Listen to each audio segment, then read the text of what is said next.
Professor José Luis Merino from Madrid, Spain. I am the current president of ERA, and I am really happy to share together with Marta de Riva from Leiden, the Netherlands, this joint webinar together with AFRA. So we are really pleased and happy to meet our African colleagues in this exciting webinar, together with Professor Aim Boni and Yacida Audia. So the idea for today is to have a very exciting panel of experts presenting and discussing sport-related sudden cardiac death. So I give now the word to my colleague, Marta de Riva. Marta, please.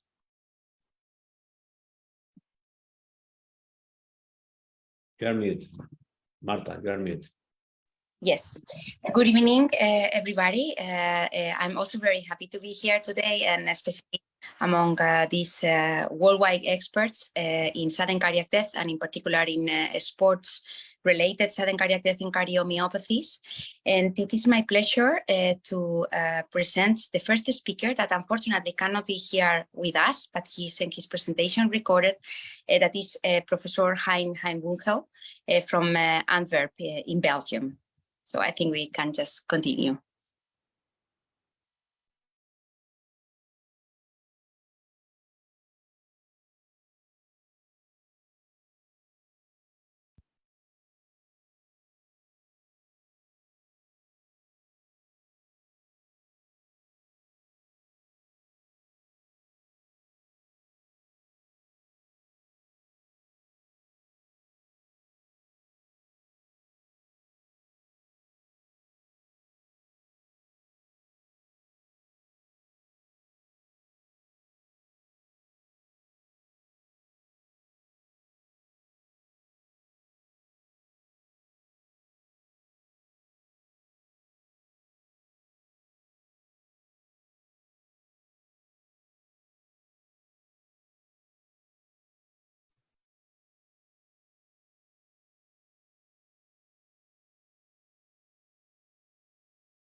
Life-threatening. Most of these underlying conditions, of course, are inherited or acquired heart disease.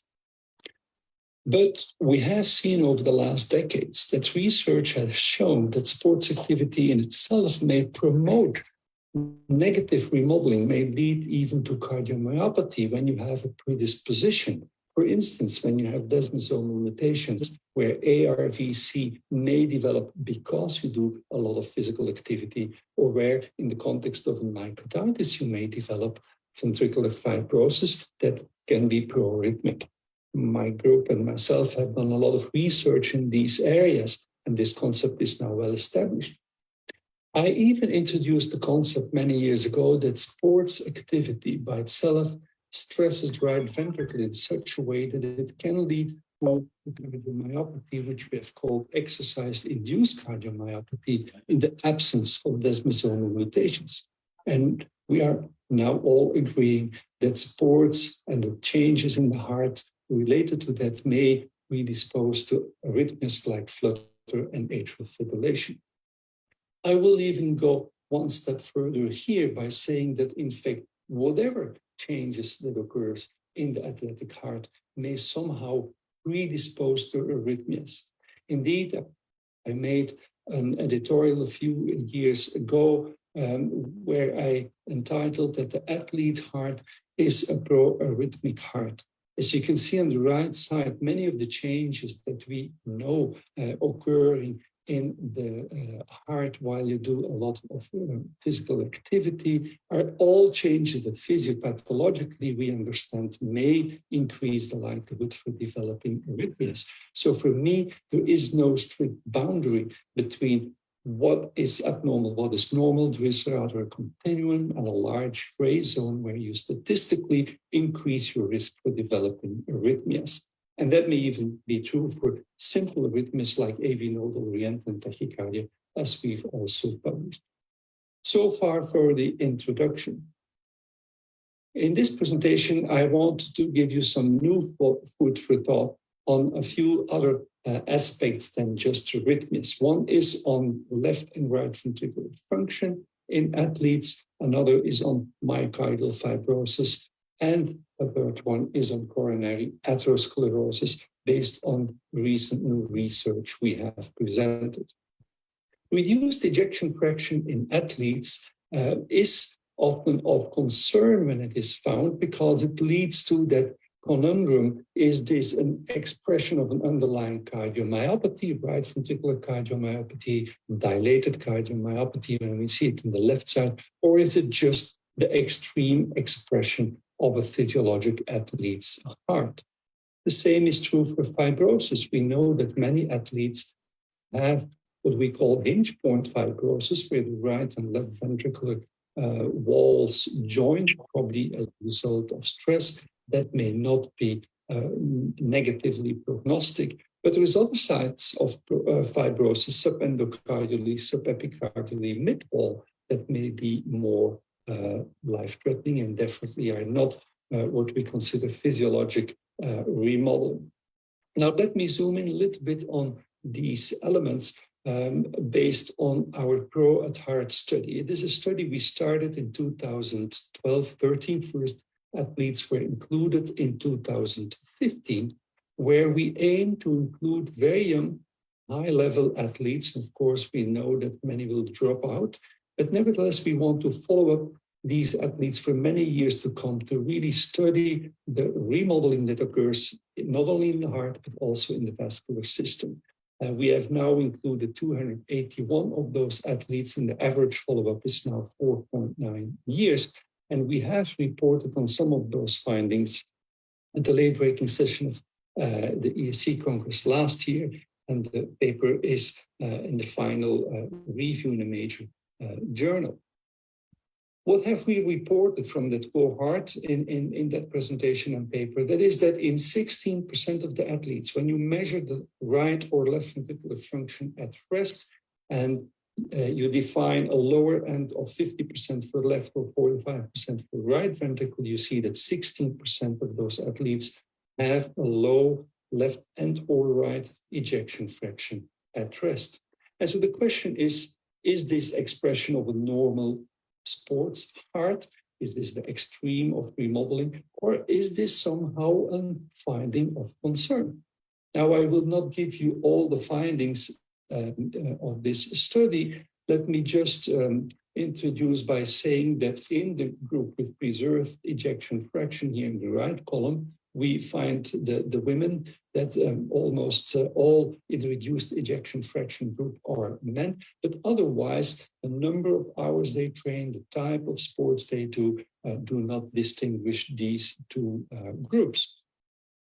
Now, you can say, well, is this a problem of concern? Because the exercise capacity of these athletes in orange, as you can see, those with reduced ejection fraction, in green, those with preserved ejection fraction, is exactly the same. So what are we talking about? This is just a variation and a rest finding, which does not matter. When we look at cardiac reserve, we have developed with my Leuven team at the time a technique to scan in MRI hearts, not only at rest, but even during continuous maximal exercise on an ergometer. Then you can look at ejection fraction, of course, also during exercise. And you can see how that ejection fraction improves by doing exercise. We call it cardiac reserve. And as you can see here in orange, the cardiac reserve in the left ventricle to the left or the right ventricle to the right is indeed also increasing in those who start out with a lower ejection fraction at rest. That increase is even statistically larger, so you can interpret this as a very positive finding. Nevertheless, the maximal attainable ejection fraction in these athletes still stays below those with a preserved ejection fraction at rest, and this is true for both the right and the left ventricle. So again, you can look at this finding with two perspectives. One is a reassuring one, there is good cardiac reserve. The other one is not so reassuring. They do not attain the full spectrum of cardiac improvement. To make a long story short, and I will go into some minor extra details later, we have findings in favor of this is physiologic benign remodeling, as I told you, the contractile reserve, the exercise capacity, also the fact, I will not show you that we did not find abnormal forms of fibrosis in the group with reduced ejection fraction. But on the other hand, there are some interesting and intriguing genetic findings. We also see a reduced strain value statistically correlated to the reduced ejection fraction, and strain more and more seen as an important factor in determining contractile function. And we also see a higher tendency to develop ventricular ectopic beats. We have no major arrhythmias in this group of athletes. The numbers there are too small, but we see more ventricular ectopic beats clearly correlated with the degree of ejection fraction at rest, which somehow is of concern. Let me quickly turn to the genetic findings because I think they are most novel. In the reduced ejection fraction group, we did not find major protein-altering mutations that could have explained the finding. But when we look at the polygenic risk score, looking at single nucleotide polymorphisms, common variants, and they have been brought together in risk scores by other groups in patients with dilated cardiomyopathy, then you can see that in the reduced ejection fraction, again in orange, you have a higher DCM score, statistically so, clearly statistically so, than in the preserved ejection fraction group. And the reverse is true when we look at the patients with a hypertrophic cardiomyopathy polygenic risk score. So you can say, well, it's benign that reduced ejection fraction, they have a good performance, but nevertheless, we know that they have a genetic makeup that may predispose to dilated cardiomyopathy. And maybe that genetic makeup allows them to become very performance sporters now, have big hearts, lower ejection fraction may be addressed, but we will definitely need the ProAt-Heart long-term follow-up to see whether some of those may develop real dilated cardiomyopathy. Again, the duality there is still preserved. Let me quickly refocus to another study, the MASTER-AT-Heart study, where we look at coronary atherosclerosis, since other groups have shown that there might be more coronary atherosclerosis in athletes that have a long-standing history of endurance sports. We have, again, presented these data at the late-breaking science session at at ESC last year, and we have also published those in the European Heart Journal.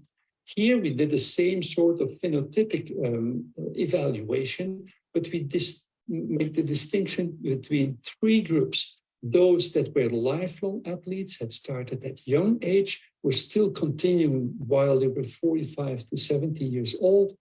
Another group of late onset starters, they started after the age of 30 with the endurance sports. And then a control group that never did this sort of endurance sports defined as more than 9 hours per week of cycling or more than 6 hours per week of running. And we have about 200 subjects in each of these groups, as this slide can show. They're extremely well balanced and matched. And what is important, we excluded all those that were on statins, that had any cardiac risk factor like hypertension, smoking, obesity, of course, detected earlier on. So they all were very balanced, non-risk, I would say, groups. And if you look at the three groups, they're extremely well balanced according to age. Of course, the sporters have a slightly lower BMI. blood pressure is the same. They have a slightly higher HDL and lower LDL, which may be the result of sports. We know that there is metabolic, of course, effect of sports.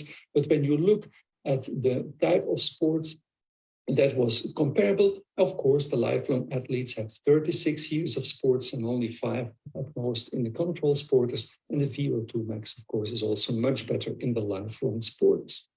Now, when you look with coronary CT at coronary atherosclerosis and calcium score, you can see that there is a change or a difference in calcium score, albeit not significant. But if you look at the trend, you see that those that have never done sports have the lowest values of calcium, and that there is a sort of a dose response with late onset and especially lifelong athletes having the highest calcium scores. That was also shown by other groups, and we confirm it here, albeit not statistically significant. But when you look at the percentiles of the calcium score, when we related to the MESA study, there you see that there is a significant dose response increase in calcium content in these coronary arteries in those that have done the longest duration of sports. Remind, they have the lowest LDL, they have other improvements in metabolic findings, but nevertheless, they have most calcium score. And when we look at plaques, we get a very, very consistent image. They have more plaques, more proximal plaques each time. The lifelong athletes are those in orange. They have more plaques with 50% stenosis.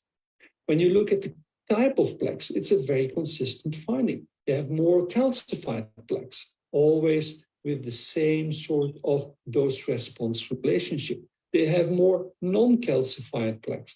They have more mixed plaques, each time statistically significant, very consistent finding.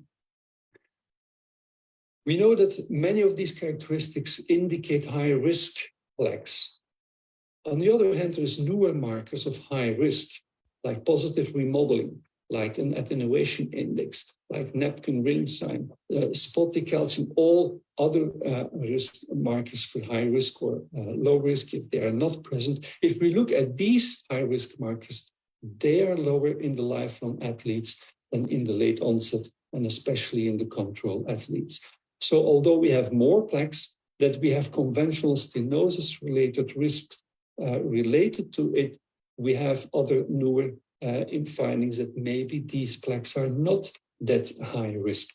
Of course, our population and our follow-up was too short to look at events. We will never know what are the events because we had an ethical problem not to treat athletes that had high degree of atherosclerosis. But nevertheless, again, it shows you that there is sports-related remodeling here on the vessels, the coronary vessels, where we know there is this typical U-shaped curve where the high end of sports leads to more remodeling, where we may ask ourselves, is this still physiologic or pathologic?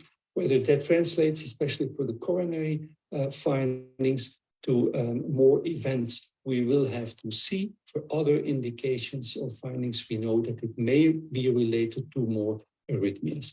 And that's where I want to end. I want to leave you with that reflection and the doubt on how do we have to look at this remodeling in an athlete heart or vascular system. Is it always physiology? Is it sometimes becoming pathology? What helps performance and what might become problematic? Food for thought. Thank you for your attention. Okay. Okay. Okay. Thank you, Ed, for this nice presentation. Now we move to the second presentation. Juliette Chembou will give the floor to Ayamara. Juliette Chembou. Thank you, Professor Boni. Hello, everyone. I am very happy and honored to be present in this meeting of sudden death. First, I will present myself. I am Dr. Chembou Juliette. I was born in Cameroon. And right now, I work as a doctor and gastroenterologist and cancerologist. I have a noise.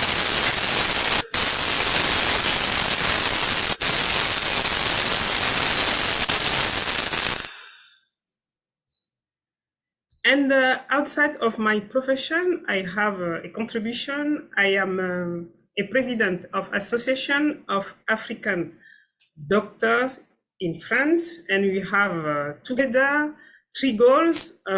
We pool our skills, we share our experience, and transmit our knowledge. We are grateful to these 2 cardiology society, and all our African doctors join me in thanking you. And we say thank you to our friend, brother, Professor Boni. And right now, we are going to listening about Professor Walid Amara, who is the president of the French College of Cardiologists. And I think he will learn us or tell us about electrophysiologist of the heart student. Thanks. Professor Walid. Thank you very much. Thank you all for the invitation. It's great to be here with you. Thank you. I as you explained, I am based in Paris, and I worked with AFRA to work about a survey to evaluate what knows the population. So, of course, it's not that my presentation you will not learn anything because, of course, we all know that sudden cardiac death in the majority of the cases is ventricular fibrillation, and in the majority of the cases, of course, it is myocardial infarction that causes that, but it can be cardiomyopathy, but it can be an inherited disease like Brugada syndrome, like you see here. And I see that there is in the program a nice presentation that is coming on that, and we'll be listening to this presentation. And I think we will all learn a lot about that. And it's great to be with you. It's great to be on this exchange and to give some value to the population. Of course, the idea is that we all work following the guidelines. As cardiologists, as electrophysiologists, we try as much to follow the guidelines. We got the chance last year to have the guidelines on ventricular arrhythmias and prevention of sudden cardiac death that has been updated, which is the topic of today is what knows the population. And what we see in these guidelines, it is recommended to have a public access to defibrillation that should be available at all sites and almost the sites where it is frequent, and to prompt CPR by bystander to manage cardiac arrest, to promote community training regarding basic life support, and to increase the rate of CPR and to increase the rate of use of automatic external defibrillator.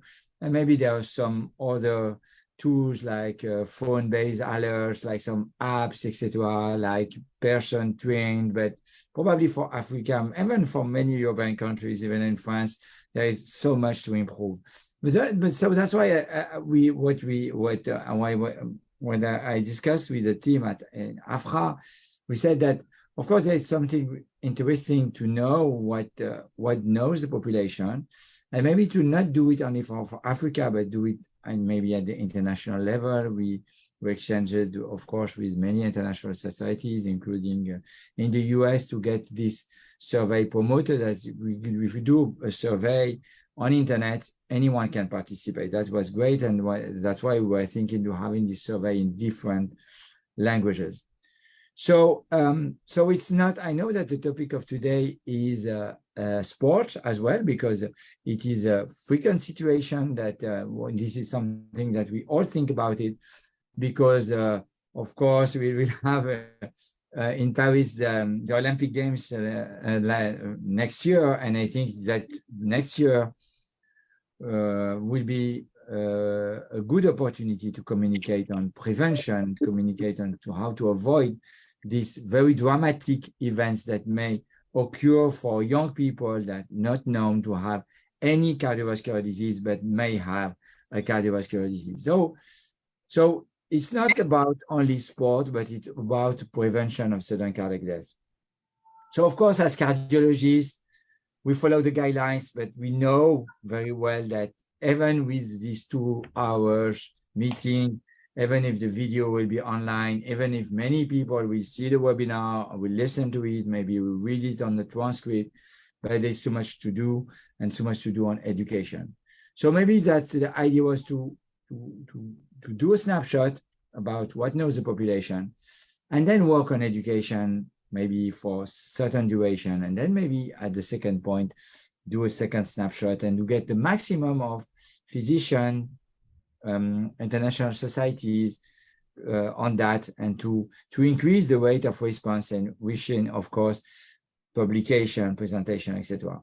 So we were all thinking about sports, and you will speak about sport, about, of course, we do screening, we do education, and we should know how to manage cardiac arrest. And so sometimes it's not very well known what is the incidence, and there is this work of the team of Aimé Bonny that has been done 3 years ago that I found when working on this presentation. They did it in Cameroon, and they found in this publication maybe the incidence of sudden cardiac death maybe 1.7 for 100,000 people practicing sport, which may look at a very low level, but as many persons are practicing sports in any countries, which is very high. And what we want to avoid is this kind of event like Marc-Vivien Foé, who is a player from Cameroon that unfortunately died, if I remember well. It was 20 years ago, and I think it was in France. And we have also a cardiac arrest for Abdelak Nouri, who is a Moroccan. He's not dead, I think, unfortunately for him, but a difficult case. And his cardiac arrest, it was 3 or 4 years ago. And I remember that because we went to Amsterdam for European Society of Cardiology. And the Moroccan Society of Cardiology were communicating on education on that. And even on Euro 2020, you remember very well when this player from Denmark just felt, and even when you see here, they are putting the man on the lateral position of security, which is not the good way. Fortunately, they used a defibrillator, they did CPR, but even if you look the video, the first 2 minutes were just a nightmare looking to that from a cardiology or an electrophysiology point of view. That luckily he is alive, and he's still playing now on a high level, international level, still playing in an international club, which is great news.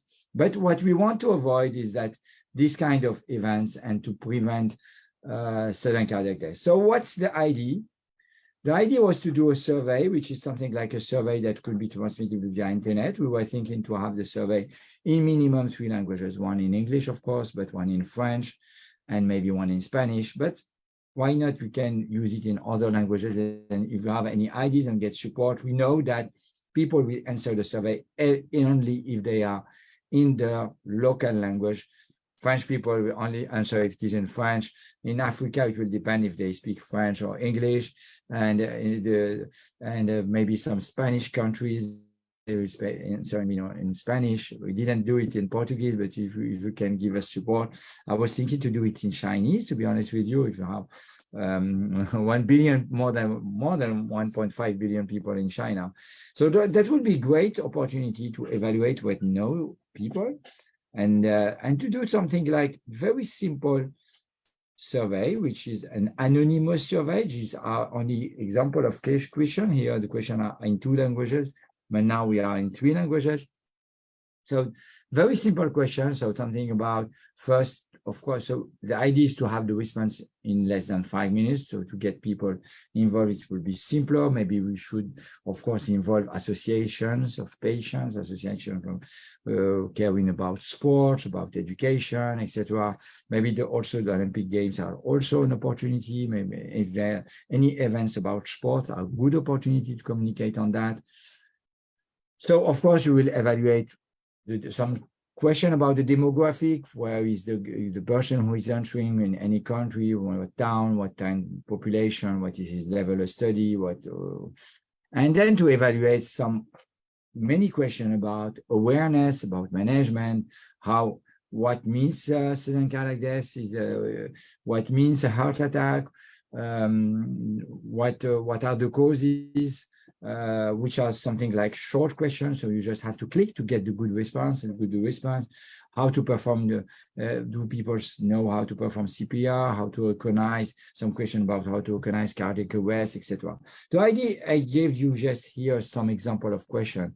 So the survey has not been launched yet, but it's ready to launch, and I wish it will be launched very soon. We are actually 3 languages that are ready: French, English, French, and Spanish. We're thinking about other options.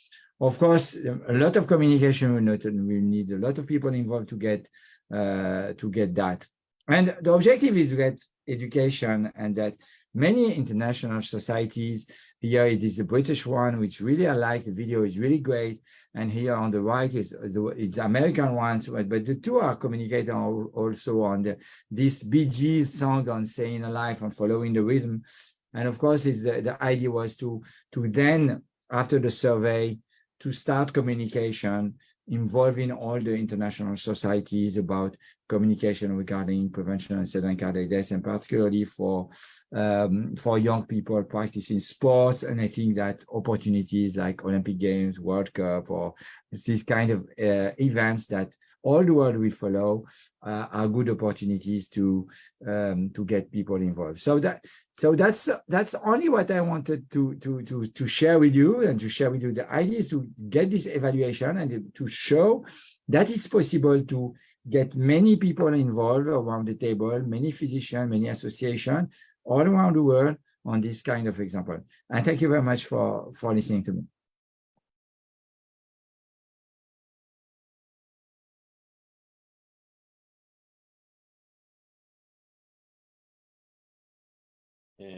Thank you.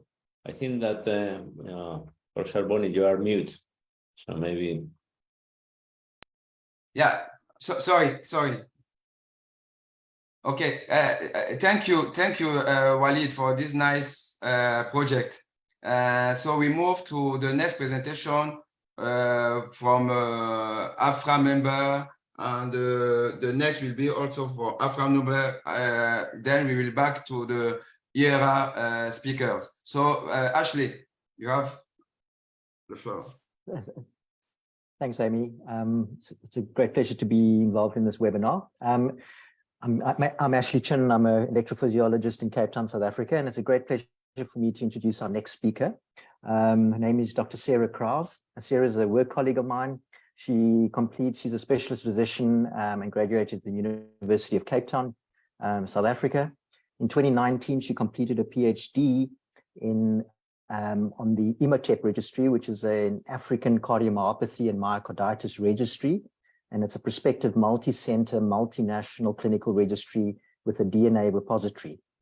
She's currently completing a postdoctoral research at the University of Oxford, and she plans to return to Cape Town pretty soon. So I don't see someone more suitably qualified to give a talk today on arrhythmogenic cardiomyopathy, an important cause of death in Africa. Over to you, Sarah. Well, thank you very much for the introduction and for the opportunity to be a part of this meeting.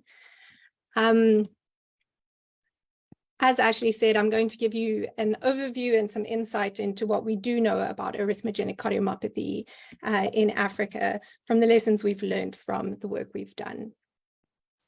So I'm going to start with a case of an 11-year-old girl who presented with recurrent syncope over a year period. Usually following exercise, she was a cross-country runner, and there was quite a vasovagal nature to many of the episodes. Her investigation showed an abnormal ECG. Her Holter was unremarkable. And on MRI, she had some subtle changes of cardiomyopathy with a mildly reduced ejection fraction, non-compact myocardium, and positive for a late gadolinium enhancement. Unfortunately, a few days before she was due for an admission, she had a cardiac arrest at home with a failed resuscitation and passed away. Now, when we think about this patient and how we would categorize her in terms of the definitions of cardiomyopathy, she really doesn't fall under ARVC. And whilst she does have non-compaction, the separate classification of non-compaction has really fallen out of favor. We know that the definition of arrhythmogenic cardiomyopathy has really evolved over the last decade, and now is sort of broadened to include cases that are not just ARVC. And when we think about arrhythmogenic cardiomyopathy, there's many different morphological phenotypes that we can think about. Of late, the ESC has now had a new classification of cardiomyopathy. And in a sense, our patient really falls into this intermediate phenotype that sort of covers these patients that have non-dilated left ventricular cardiomyopathies. And she would have obviously an overlap with arrhythmogenic, but also left ventricular non-compaction. So when we think about arrhythmogenic cardiomyopathy, there's a broad etiological underpinning to this condition, and it can't really be boxed into one specific morphofunctional phenotype. So it's one of those things that you really need to unpack to understand what is causing this condition.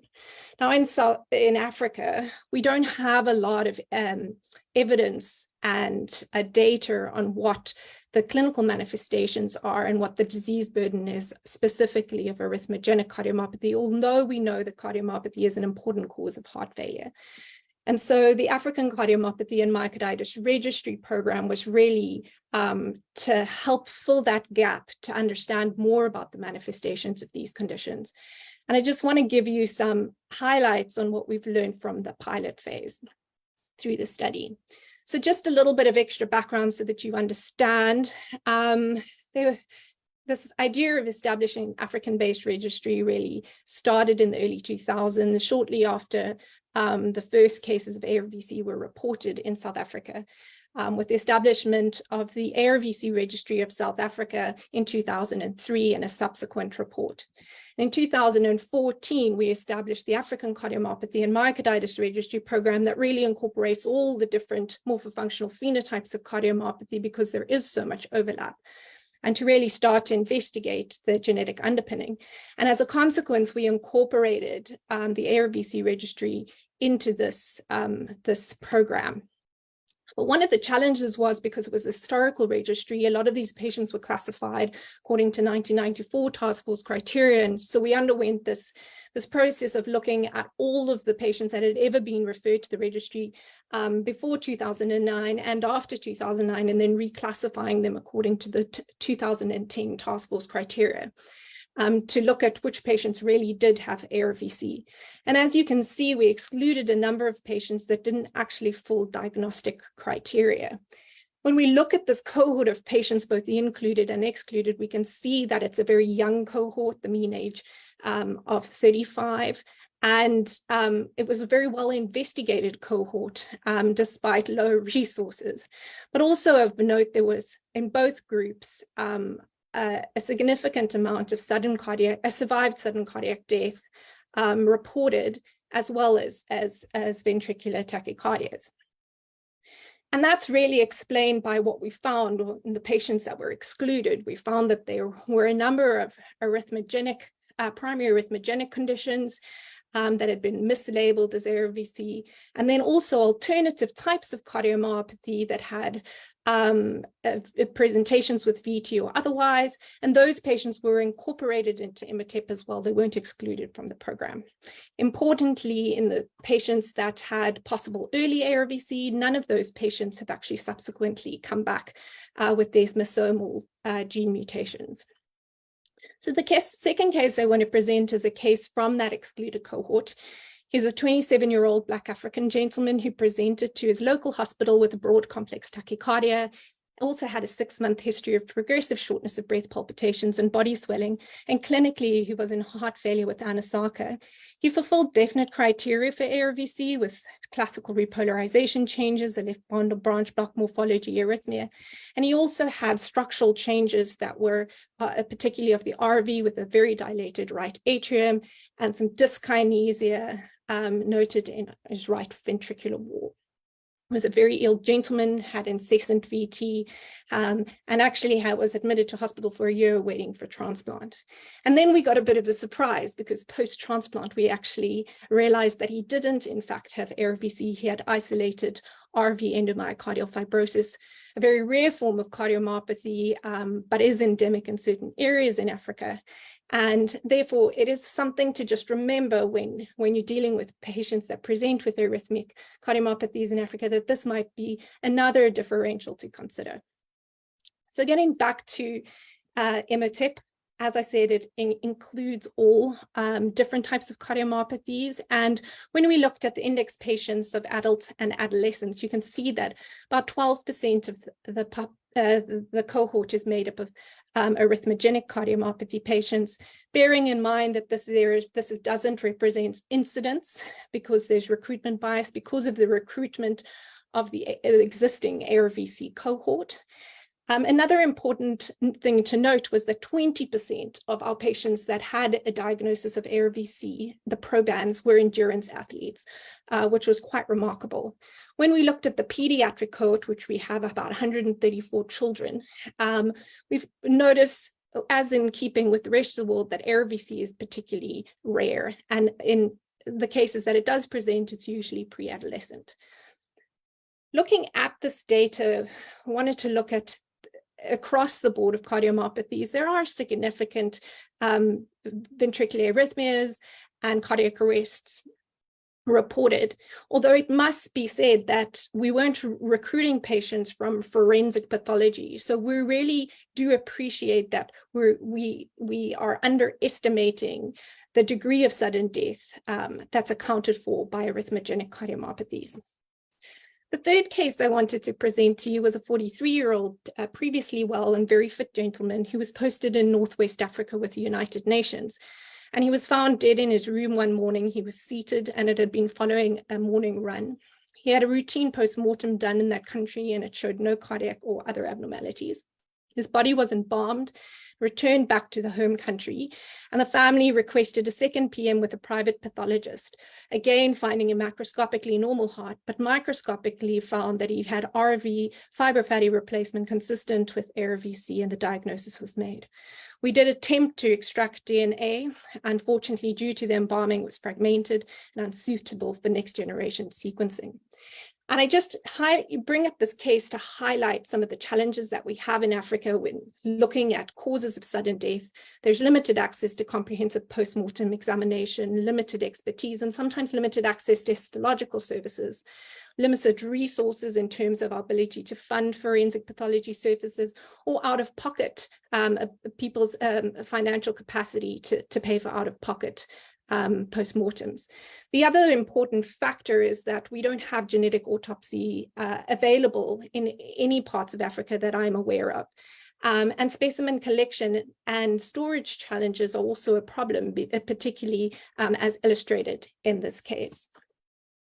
So what have we learned from the affected family members in EMOTIP? Because this is also an important aspect of the project. We have over 60 families. And just to illustrate that when we look at proband's family history, which is just as recorded when the patient is recruited, you can see that sudden cardiac death is significant across all types of cardiomyopathy, not just arrhythmogenic cardiomyopathy. This is an example to really understand that, because the implication of it. We have 4 probands out of 665 that presented with a pathogenic lamin mutations. And when you look at that on the outside, it looks like very little. But when you look at the families, you suddenly realize how extensive these families, extensively affected these families are.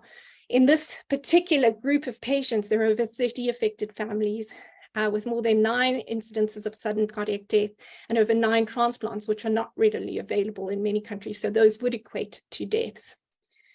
The other interesting thing that we've learned from our cohort of families is that we have this PKP2 founder variant in our ARVC families, and it's very prevalent. In fact, if you're a proband and you're genotype positive, you have about a 45% chance of carrying this variant.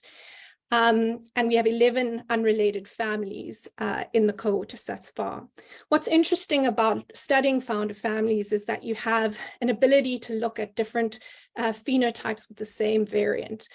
And what we can tell you is that they have a very classical presentation. Heterozygous probands tend to present in their 40s and 50s with a moderate disease, well-tolerated VT. And 5 out of 6 of our families that are heterozygous probands are endurance athletes. And we're talking about marathon runners, triathletes, and endurance cyclists.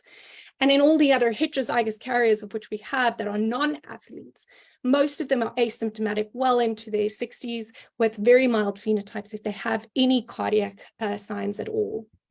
On the other hand, we have 3 homozygous families with 5 homozygous probands and a family with compound heterozygous. And these probands are very different. They present with childhood or early adolescent onset, very severe disease with cardiac arrest, incessant VT, stroke, heart failure, and death or transplant before the age of 21. The really ideal part about knowing all of this information is that it allows for a really comprehensive counseling and prognostication within these patients. So these are just a list of some of the key contributions in terms of what Imatep has made, including identifying the founder variants, identifying the novel cause of disease, which was the CDH2 gene, and some other additional insights. So in summary, cardiomyopathy is an important cause of sudden cardiac death in Africa, but the true extent of this remains unknown. And we hope that over time, Imatep will be able to answer many of those questions. We know that genetic testing is not readily available outside of the research setting. And until we have that, we're really not going to be able to tackle this problem in a meaningful way. And Imatep also plans to include recruitment from forensic pathology services when we expand. We currently have recruited from 6 different sites in South Africa and 1 site in Mozambique. And the plan is to advance through the rest of Africa, but also to include recruitment from patients who have had sudden cardiac death. Thank you very much.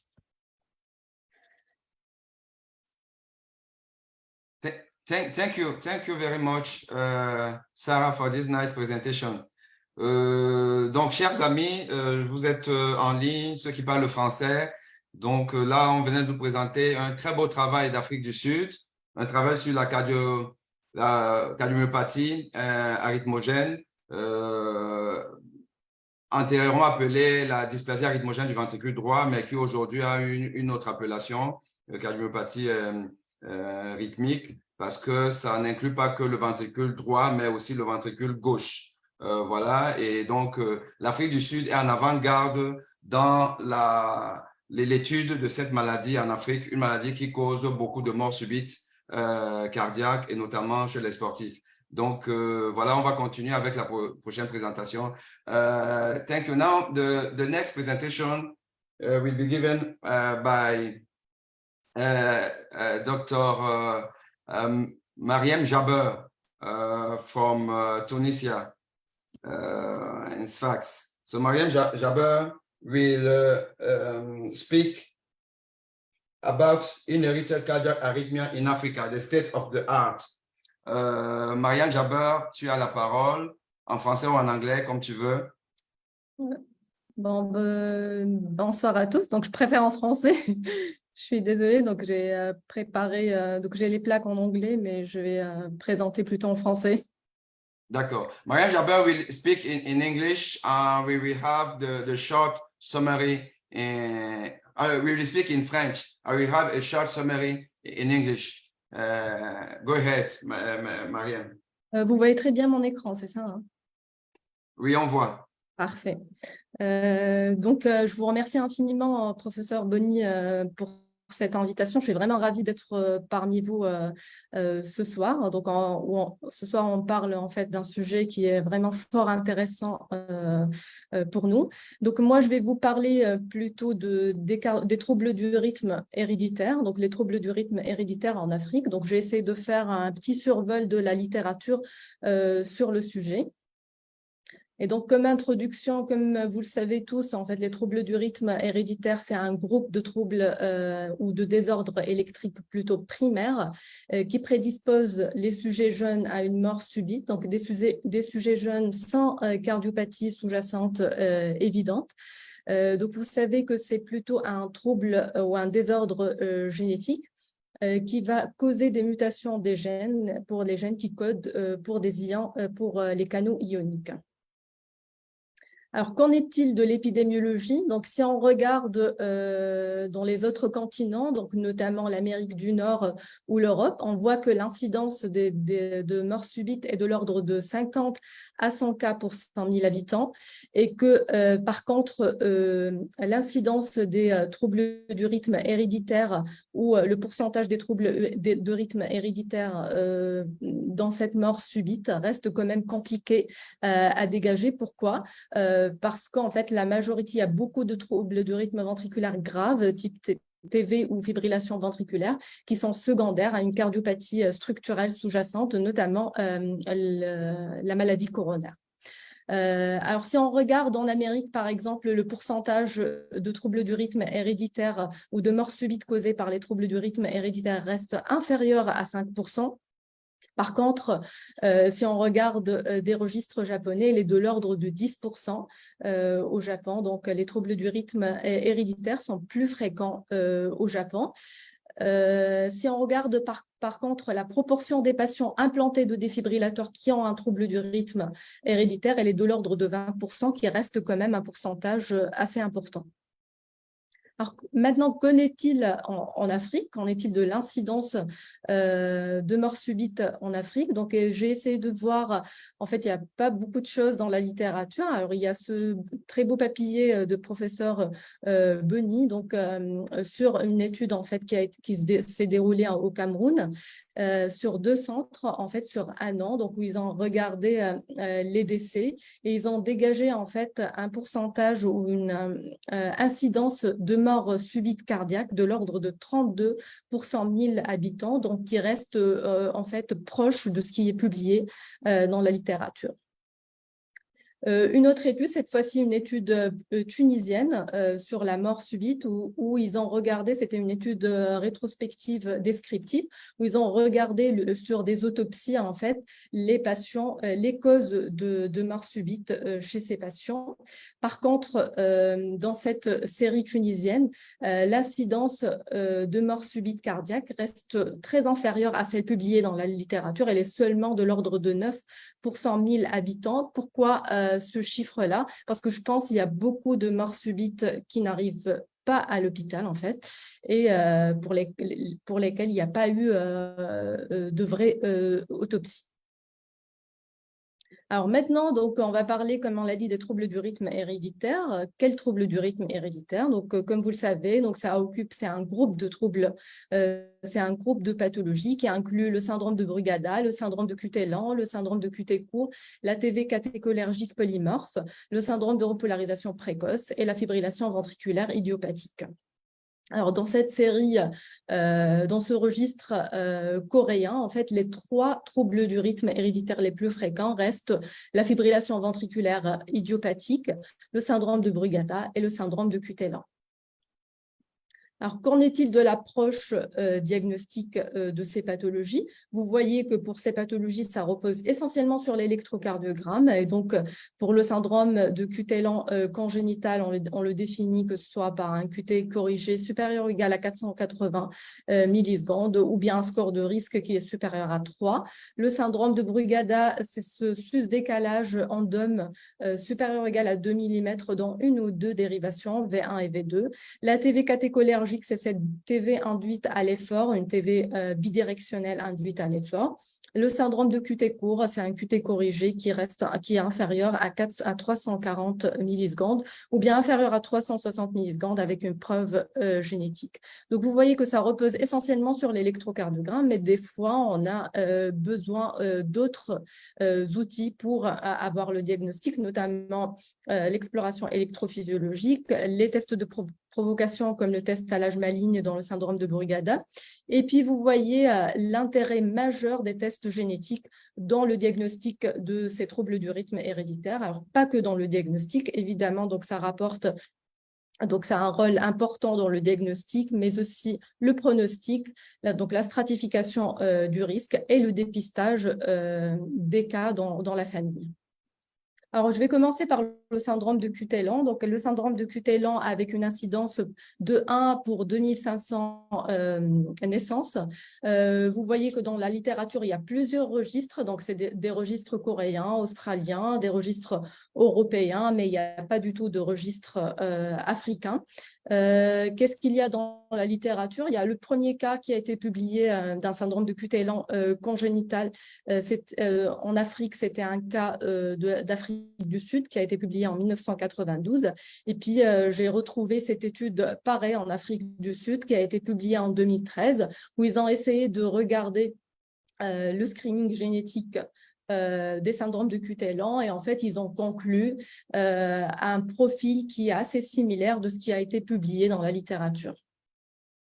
Maintenant, qu'en est-il du syndrome de Brugada? Donc, pareil, j'ai essayé de regarder. Donc, comme vous le voyez, il y a plusieurs registres, que ce soit des registres européens ou des registres asiatiques, donc coréens, des registres japonais, mais il n'y a pas du tout de registre africain. Qu'est-ce qu'il y a dans la littérature?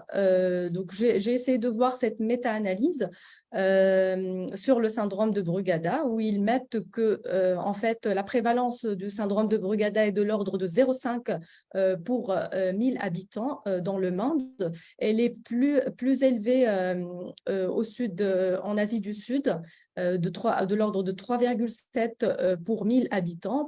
Par contre, elle est nulle en fait en Afrique du Nord. Donc, ils mettent 0 cas pour 1000 habitants. Pourquoi tout ça? Parce qu'il n'y a pas vraiment d'études ou de cohortes publiées dans ce sens. Donc, voilà, par manque de données. Alors, qu'est-ce que j'ai retrouvé dans la littérature? Il y a cette étude qui a été, pareil, publiée par professeur Boni en 2008. C'est une étude observationnelle. En fait, ils ont décrit 6 cas de syndrome de Brugada chez des patients africains.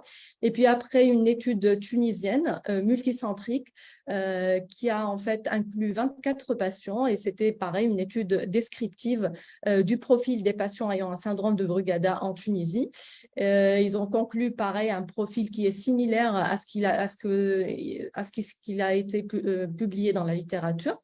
Et puis, une prévalence qui reste quand même une prévalence très faible, de l'ordre de 2 pour 100 000 adultes tunisiens. Donc, c'est une étude qui a été publiée en 2011.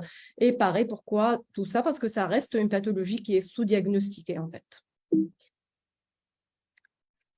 Alors, les tests génétiques, sur cette plaque, j'ai mis en fait les gènes les plus incriminés dans ces pathologies-là. Donc, notamment pour le syndrome de Brugada, c'est le SCN5A. Pour la TV catécholergique, le RIR2 et le CASC2. Alors maintenant, en fait, c'est quoi le problème? Pourquoi on n'a pas assez de littérature sur le sujet? Pourquoi les troubles du rythme héréditaire restent quand même très sous-diagnostiqués en Afrique? Tout d'abord parce que je pense que c'est des patients qui n'arrivent pas en fait à l'hôpital. C'est des patients qui font leur arrêt cardio-respiratoire en dehors de l'hôpital, donc ils n'arrivent pas à l'hôpital. En fait, en Afrique, le pourcentage d'arrêt cardio-respiratoire ressuscités reste quand même très, très faible. Pourquoi tout cela? Parce qu'en fait, la population, elle n'est pas du tout... elle ne sait pas, en fait, ils ne sont pas assez... on les a pas...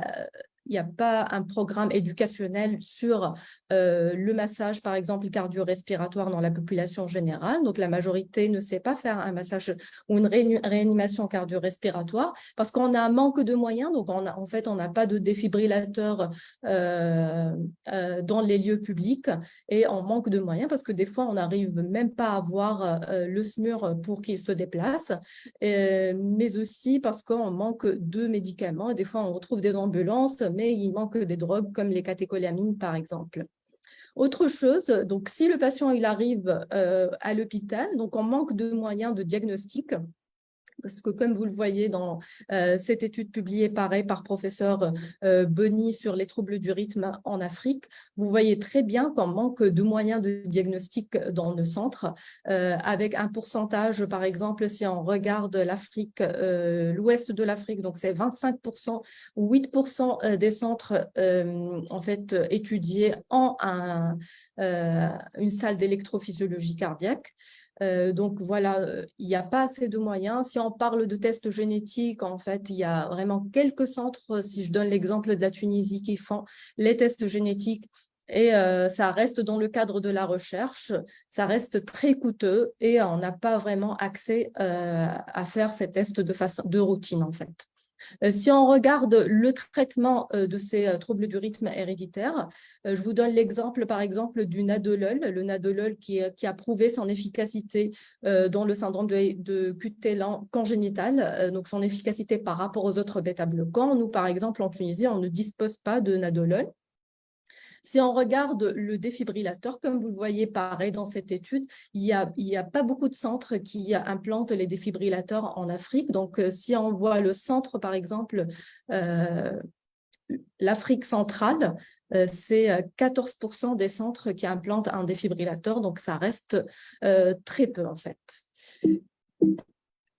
Voilà, donc en conclusion, vous voyez très bien que la littérature reste très pauvre en termes de troubles du rythme héréditaire en Afrique. Il n'y a pas assez de données. Pourquoi il n'y a pas assez de données? Parce que c'est souvent une pathologie qui nécessite en fait des moyens diagnostiques assez avancés dont on ne dispose pas.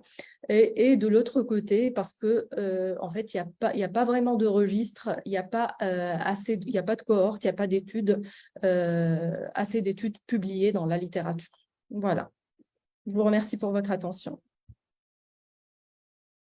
Merci, Myriam Jaber pour cette belle présentation.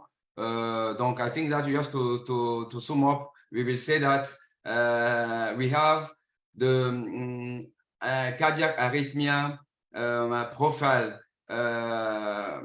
which is like in the rest of the world, but maybe just the lack of diagnostic tools and means to better manage people. And this is our great challenge to make that we will have better management of our cardiac arrhythmia patients in Africa. Jose, you have the micro. Hello, thank you, Bonnie. So now it's my turn to introduce a fantastic speaker and a good friend is Professor Elijah Baird, and he will be talking about sudden death in some patients in inherited channelopathies, implications for sport. So Elijah, please.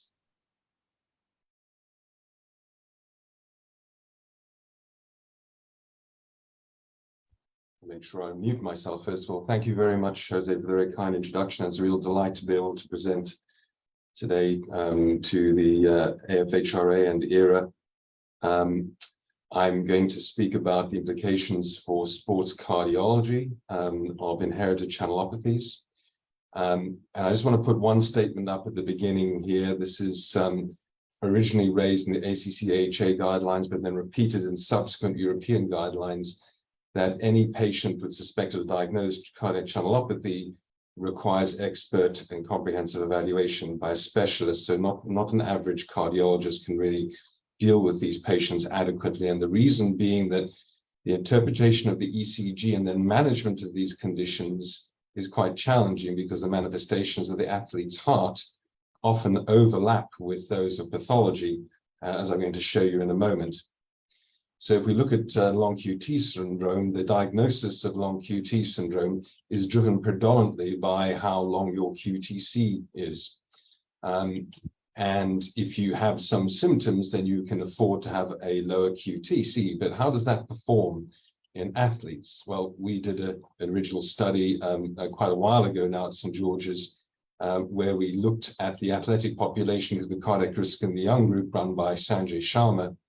And it turned out that a significant proportion of athletes, just under 1%, had evidence of QTC prolongation according to accepted norms at the time, compared to a population prevalence of long QT syndrome of 1 in 2,000.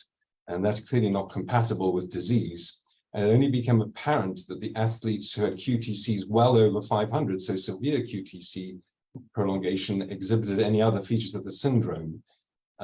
This finding was backed up by very elegant work from Leah Cotti and Peter Schwartz's group, where they looked at athletes with presumed long QT syndrome in their clinics and detrained them, and established that those who had a clear genotype positive or had long QT syndrome after detraining were very different from the cases who had reversible QT prolongation. Indeed, some cases had reverse QT prolongation completely, while those who had genetic disorder, the clear genetic disorder, only had a partial reversal. So training prolongs your QTC.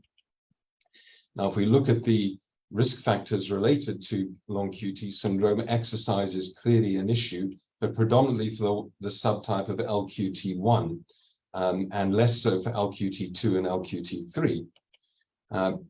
What is the risk, however? And the risk is actually not that substantial. So most patients will have a risk, if you look at this pyramid of risk from Silva Purori's group, that is less than 1% per annum even before they've received treatment, and then significant reduction of beta blockers. And that can be supplemented with lifestyle changes, and in the more extreme cases, cervical sympathectomy and ICD implantation. And are ICDs risky in these patients? Well, patients who had ICDs implanted who are athletes did extremely well, and even those with long QT syndrome with very little side effects from their devices compared to what one may have expected from some of the anecdotes that all of you may be familiar with. So the original exercise recommendations for long QT syndrome patients were very restrictive in the ESC guidelines, no competitive sports whatsoever, but more liberal in the US, allowing for 1A sports and no restriction on those who are genotype positive, phenotype negative. Now, what are 1A sports? Well, it's just those. And I know cricket is very popular in South Africa, and probably golf, but they may not be appealing to most young people who like to do all those other sports. So there's a clear issue here that could have psychological effects on people in terms of restriction when athletics are there. Is the life for some of these young people. So work from Mike Ackerman's group looked at competitive athletes going through his clinic, and divided them up into genotype positive, phenotype negative, so normal QTCs, and those with a long QTC, followed them up for 650 athlete years, and there was one event amongst this whole group, and that was not an event that resulted in any serious long-term sequelae for that patient. And so the ACC/AHA guidelines became more liberal, allowing the return to play for even those who were being symptomatic or had significant QT prolongation, as long as they were well treated. And this was made in a shared care decision, a shared decision-making approach. Now, the ESC guidelines have prompted that for genotype positive, phenotype negative, so those with only mild or no QTC prolongation, but still prevent those who would participate otherwise and are symptomatic and have QTCs over 500 milliseconds. And those with an ICD would not be permitted to undertake competitive sports, never mind other considerations.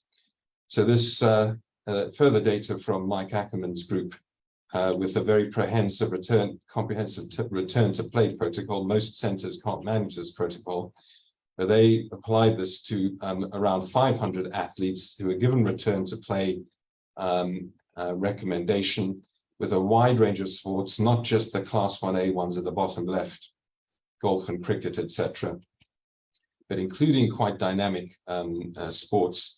And they found no deaths due to long QT syndrome, and that most athletes were free of breakthrough cardiac events. And there was one event per athlete year, and most of those events were not actually related to sports. They were occurring at other times. So in fact, sports was not their high risk period.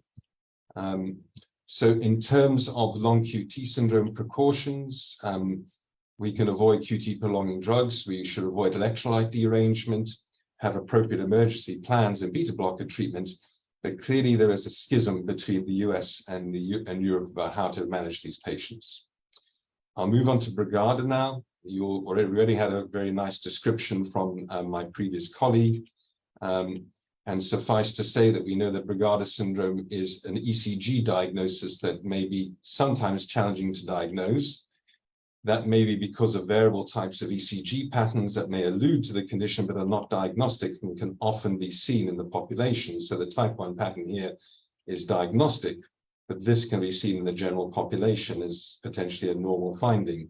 And often one has to resort to sodium channel provocation testing, such as in this case, to make the diagnosis. But differentiating the athlete's heart can sometimes be challenging. And one way to do so is to measure the J point and the ST point 80 milliseconds later, as recommended by colleagues in the Journal of Electrocardiology, and compare that to the athlete's ECG, where you'll always see that the J point measure is less than the ST measure. That can be particularly challenging in Black athletes. And these are ECGs courtesy of my colleague Sanjay Sharma, where you can see with training right ventricular abnormalities in the ECG that would often raise concerns around arrhythmogenic cardiomyopathy and Brugada syndrome. But in fact, if you apply those features of J point to ST, you'll see that the ST is always above the J point measurement. And in fact, these are not Brugada syndrome, although you may still want to do imaging. What about risk of Brugada in sport? Well, there may be a perceived risk due to the vagal effects causing bradycardia and also due to high fever, hyperpyrexia, high body temperature for those exercising in hot temperatures. And there are also cases of ST segment changes, particularly during the recovery phase of exercise and even amongst sodium channel mutation carriers of changes during exercise itself. This may be associated with increased risk, but it is actually relatively infrequent. And therefore it is relatively unthought of so far. In terms of the AHA 2015 guidelines and the 2020 guidelines, they've always permitted even the symptomatic individuals sports after 3 months on treatment and no restrictions in others in the asymptomatic. What has been raised in the recent ESC proposals from 2020 from 2022, sorry, EAPC and ERA proposals, is that we need to take care that individuals with fever should also be, or that conditions where fever may occur or where hyperpyrexia due to heat stroke may occur, that these episodes are avoided in these patients. So in terms of precautions in Brugada syndrome, I would add the exercise ECG to exclude the dynamic type 1 pattern to those particular guidelines. And you've already heard about avoiding dehydration, drugs that exacerbate Brugada syndrome, excuse me, and high body temperatures. Finally, CPVT, its diagnosis is made based on exercise and emotion-induced arrhythmias, bidirectional and polymorphic VT, and therefore, by definition, sports are going to be tricky in these individuals. Again, Mike Ackerman has looked at his cohort and compared those who stopped athletics or were never athletes to those who remained doing athletics, and showed that there wasn't actually any difference between those two groups. Indeed, the event rates were very similar between athletes and non-athletes. However, the event rates are still significant if you look at over 1% per annum, and you compare them to the long QT syndrome athletes. It would still beg the concern that they're at high risk from complications. So in general, the ESC, EAPC, and ERA guidelines all recommend avoidance of competitive sports and a red heart there for that as well.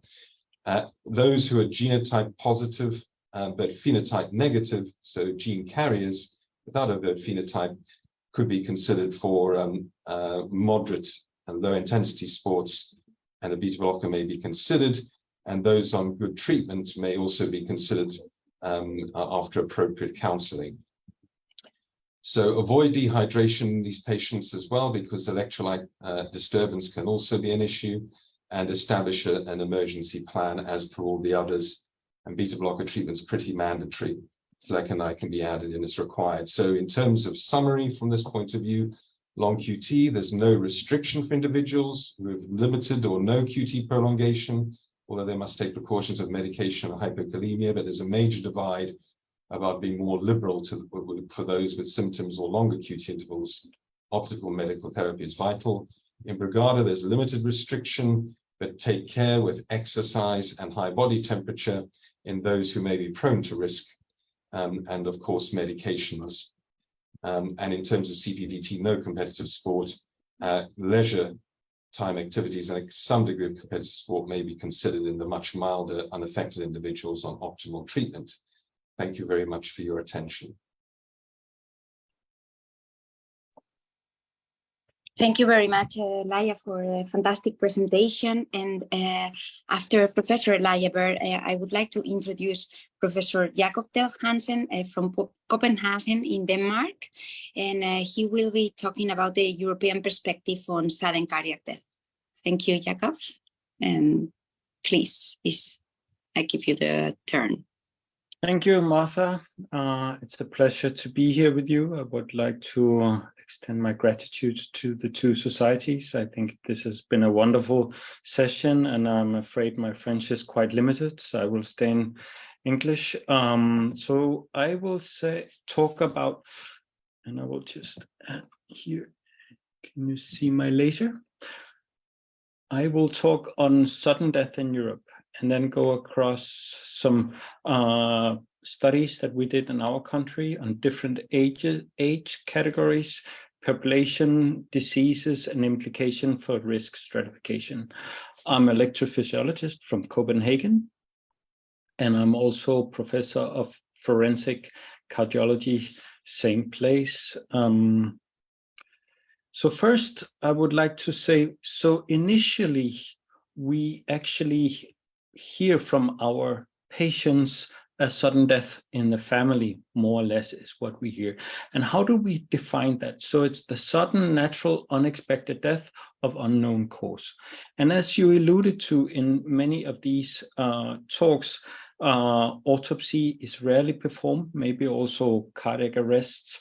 Treatment is rarely performed. So this would, in most cases in Africa, be what you have of information. Now, in some places, we do have autopsy, and then if the autopsy is performed, then of course it should be of cardiac or unknown cause. And it's in witness cases, it's within 1 hour, and in unwitnessed cases, so found dead in bed, for example, 24 hours. So the problem then starts to be how to assess the correct burden of sudden death or incidence rate. This was already mentioned in some previous talk, but I'll just go through some of the methodology that you can use. So you can do it either retrospectively by an autopsy series, cause of death registry, review records from emergency medical services, or review death certificates.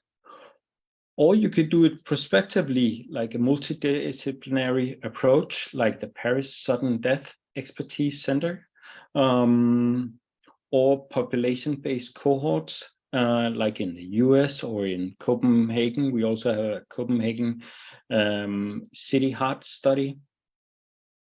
And this we have done for quite some years. And I'm going to introduce some of the studies that we did in children.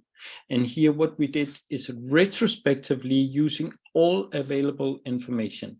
And this study looked at the children, where it's luckily quite rare event, but of course very devastating. And what we found was that it increased with age. So also we went to the 1 to 35 years old. And lastly, also to the not so young, so 1 to 49-year-old, and I will now present you those data. And the way that it's done, and this is of course in a high-tech society like the Danish society, we have a lot of registries. So every Dane is linked to a personal ID number. This ID number then is linked to if you go to the hospital, if you retrieve a prescription, And if in case you die, it's linked to the death certificates. Now, this gave us the opportunity to look for sudden death in all cases in the young over a period of time.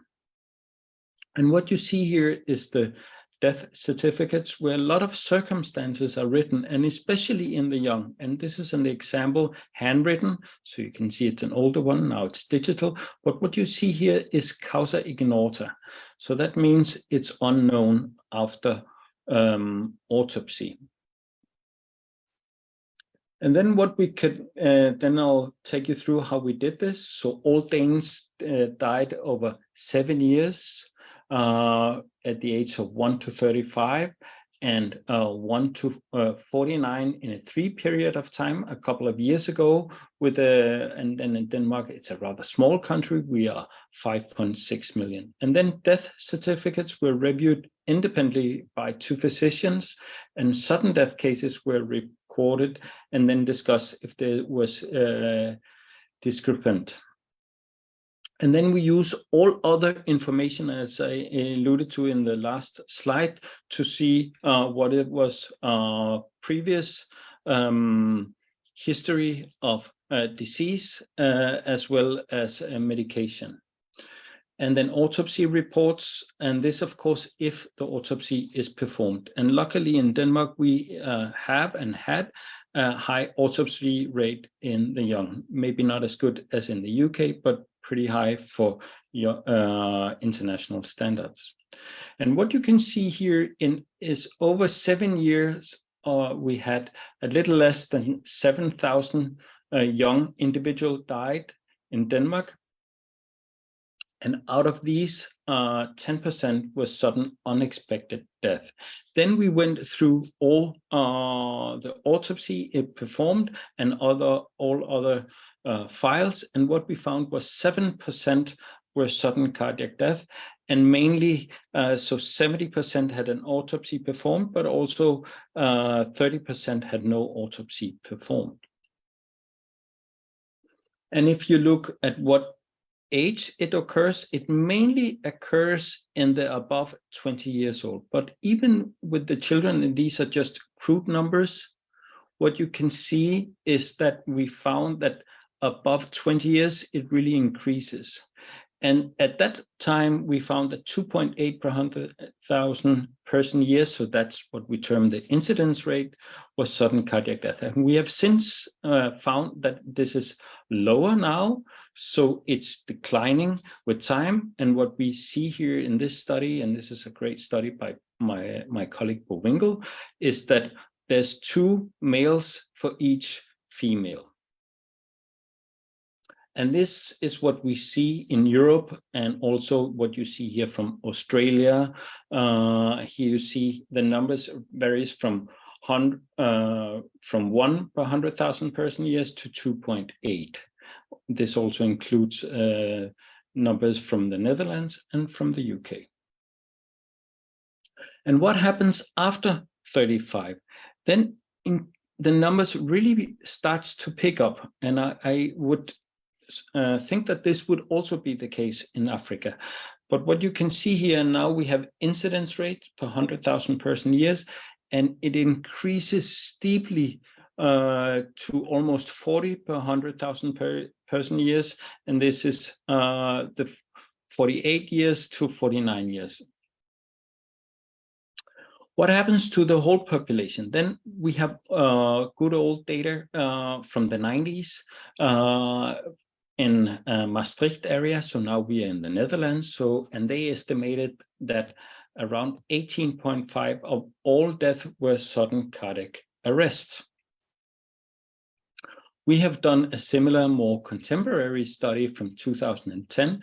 This is our PhD student, Thomas Lynge. And what he showed was that 1/4 were cardiovascular disease of all death were 1/4. And out of these, 60% more or less were sudden cardiac death, And this relates to the 13% of all death could have been sudden cardiac death. So the burden is in Europe major. What about the numbers from the rest of the world? And here you see a map that were just in press in the Lancet, from the Lancet Commission on Sudden Cardiac Death. And what you see here by color coding are the numbers, and maybe not totally updated, but what you can see is from Africa, you have very low number of only incidents, and this is cardiac arrest, but out of hospital cardiac arrest. And what you see, you have none on survival. So really what we think is important in order to tackle this problem is, and we also stated that in the VA SCD guidelines 2022, that it's important to know the numbers in order to tackle the problem. And this is the causes that you can see here from the central figure from the VA SCD guideline from last year. And what you can see here are the causes of cardiac arrest and ventricular arrhythmia according to age, and also, and here you have the different disease entities, and some of them were already touched upon by most of the speakers. And what you see is that in this setting, that sport is a trigger indeed for various diseases, both as a trigger, but also to worsen the disease, to modify the substrate. What are the causes of sudden cardiac death in the young in Europe? And this is a picture that I often show. And what you see here is the most common autopsy finding is unexplained. This is something now, sudden unexplained death. Now the terminology is probably more correct, sudden arrhythmic death syndrome, and it includes a normal autopsy and toxicology with no OD.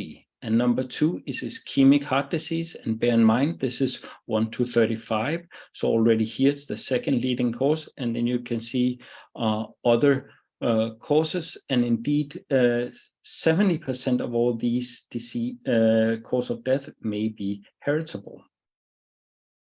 And this is something that we also see from our friends in Australia and New Zealand. And what you see here is unexplained is the leading, and then coronary artery disease. And of course, this can also be familial. After 35, what happens really is coronary artery disease. And this is also something that we have seen not only in Denmark, but all in other studies, that becomes the leading cause of death, and sudden unexplained is now the second leading cause. And overall, from this statement that we did with Asian Pacific, as well as the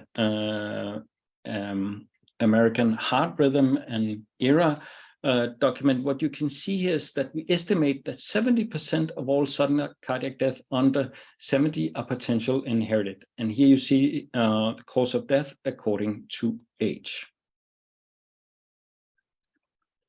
So a very important point, and this is also for us as clinicians, is that is sudden death always a sudden cardiac death?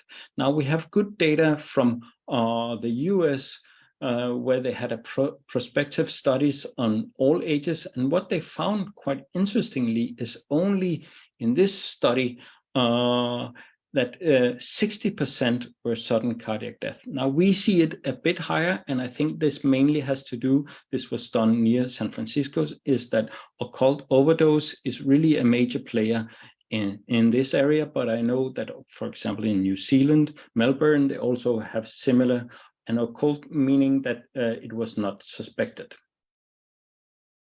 Now the problem, of course, lies in how to find the people at risk of sudden cardiac death. And what this group of mainly European authors looked at is how we can predict sudden cardiac death. And I would like to pay your attention to that in majority of cases, it either poor or limited our predictability of sudden cardiac death. But there are some signals that we can find, and this is some studies I'm going to show you now, is just to show you how we can look at higher risk patients. So now this is patients with congenital heart defects at young age, and this study was done from our group, and here you can see that we looked over 10 years in the young patients, again looking at all files, and what we found was that the majority with congenital heart disease died during the first year. And also, quite interestingly, to a modern world, only 60% were known with congenital heart disease.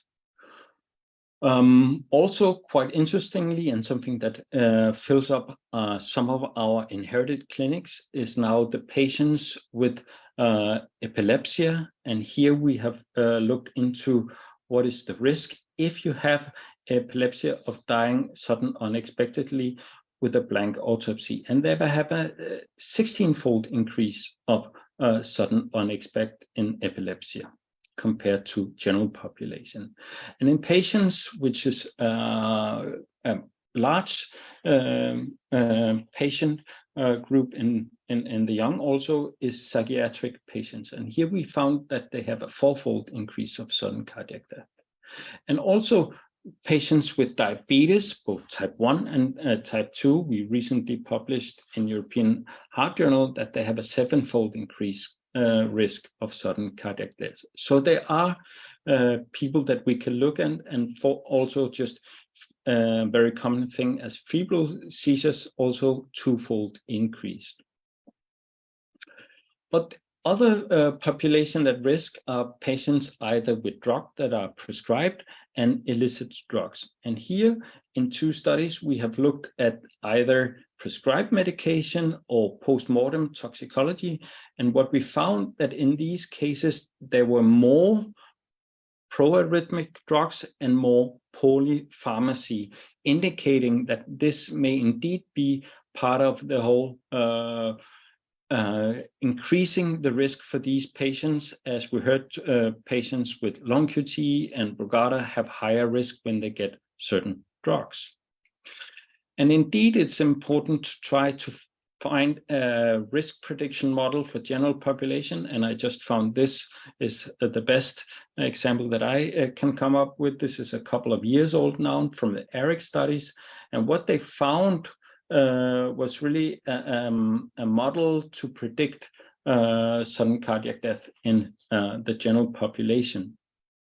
And these are the risk factors that you can see. But quite interestingly, it is things that are already known.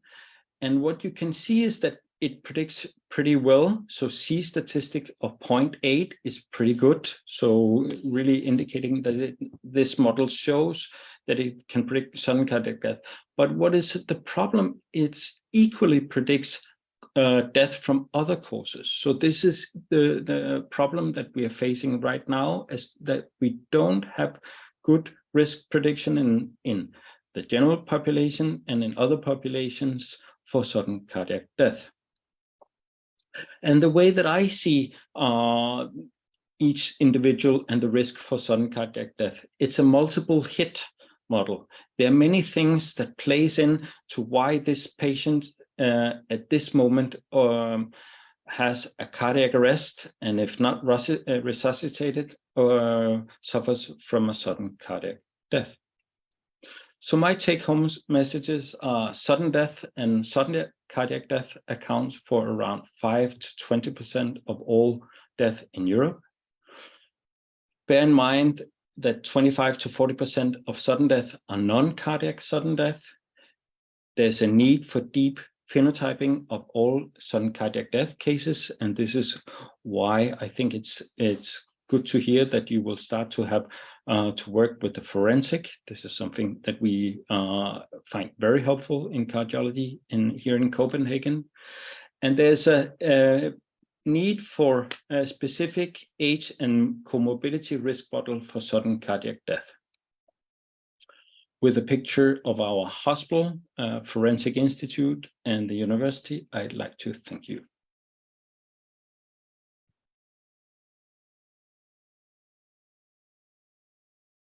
Thank you, Jacob. Very nice presentation. Congratulations. So I give now the word to Professor Boni. Okay. Thank you for a nice presentation showing what is going on in Europe. So I now will present, unfortunately, Dr. Félix Laugade is not with us, so that I will replace him and will present you a short overview of African arrhythmia, how we start to build a arrhythmia community till the creation of African Arrhythmia Association, which is now with ERA joined its effort to release this webinar. So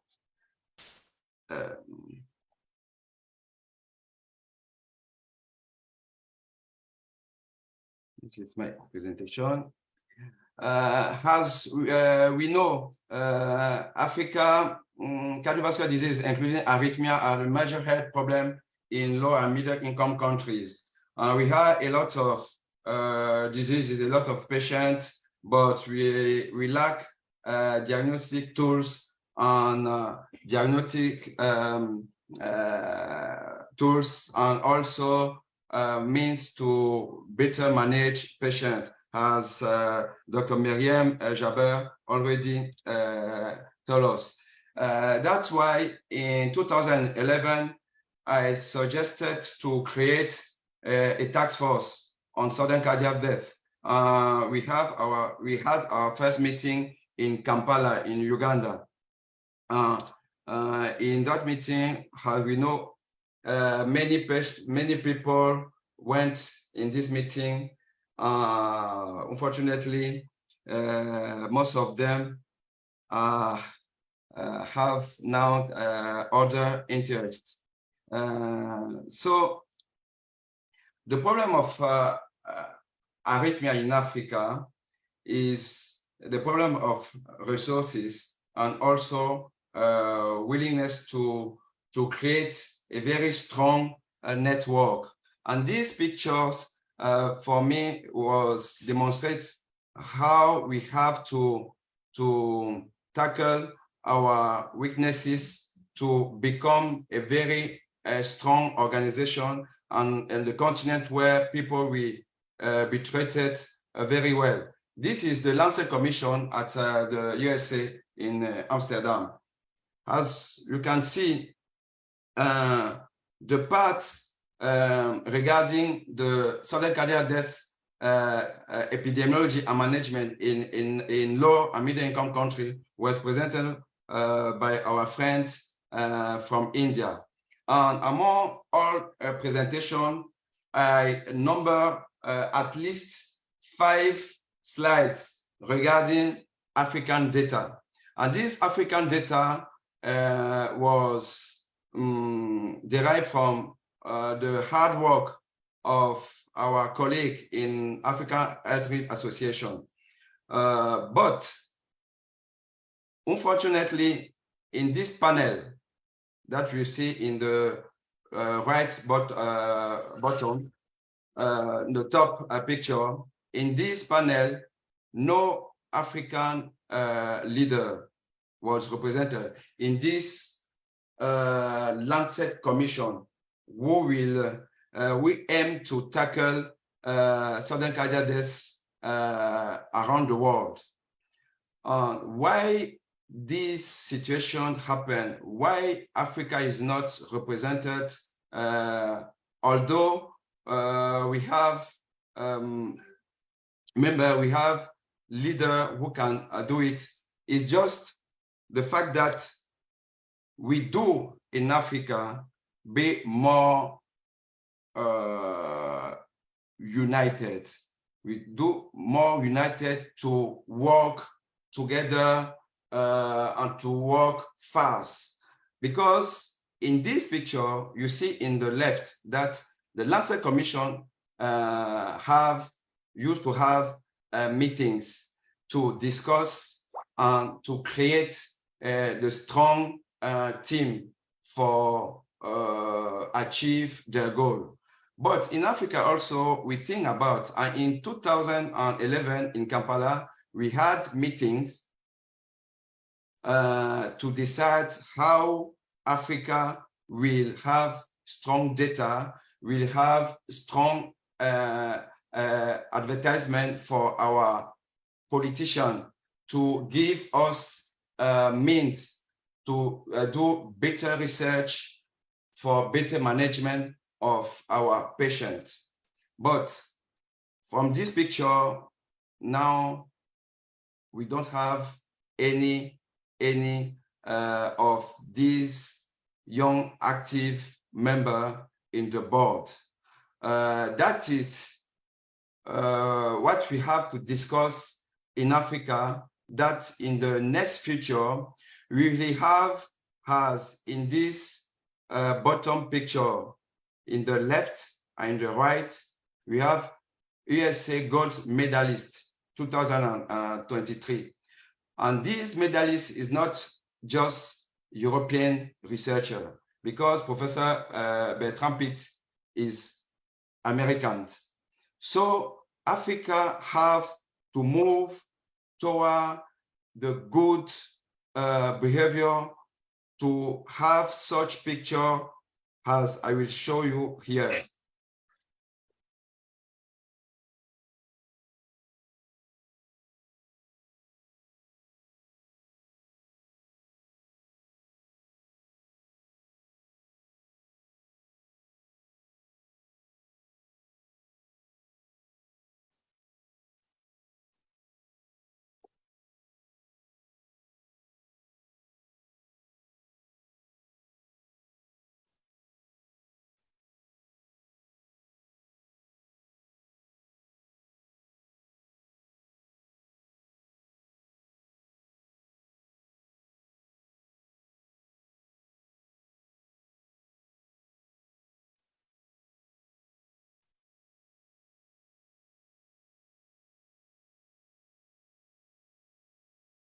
Yes, because we have many things to do in Africa.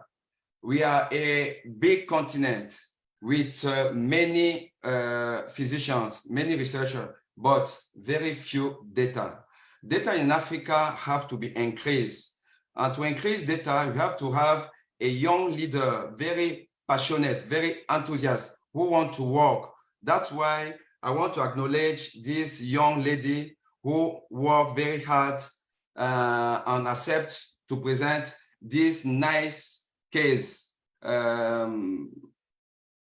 explaining how sudden cardiac arrest is happen in exercise relating exercise sitting patients. These patients experience sudden cardiac arrest while exercising in the treadmill test. And the picture is very nice. And I hope that European Health Journal will accept this case written by Anna Mosalina, who is a very nice young African leader. And this leader have to be multiplied a lot to have more strong data in Africa. That's why my take-home message for African leader for the future is to be passionate in the research. We have to do research. We have to do research. We have to be objective, to be jealous of what is doing well abroad, to copy and do better, to be respectful for what have done by senior. And we have to move to more efficient arrhythmia societies in Africa, where people work efficiently to put Africa in the top 10 of continents where we have data and we have better management. Thank you very much. I know that European Heart Rate Association with Professor Jose Merino and all other will help we help Africa to be more competitive, to better highlight what is going on in Africa. Thank you once again, and I give Jose the word for the ERA last word. Okay, thank you very much, Professor Boni. And I think that all presentations have been really super. I particularly enjoy those from Africa, because for the others, I had the opportunity in the past to listen to my esteemed colleagues and good friends. So I was not surprised by the quality of their talks, but I was really excited about learning what is going on in Africa. So I hope that in the future we will have more chances to repeat this and collaborate more. So thank you again for this opportunity. Thank you very much for all speakers and moderators to have spent your time, your precious time, to deliver to this auditorium a nice presentation where we learn a lot regarding cardiac arrhythmia, how we have to diagnose, what is the challenges in the diagnostic aspect, and how to manage patients. And we observe that in Africa also we have all these diseases, cardiac arrhythmia diseases. We just lack means to better treat patients. But I do show that with more and more data in the epidemiology and to set up registry, we will have the material to convince our politicians to give us more means to better treat patients.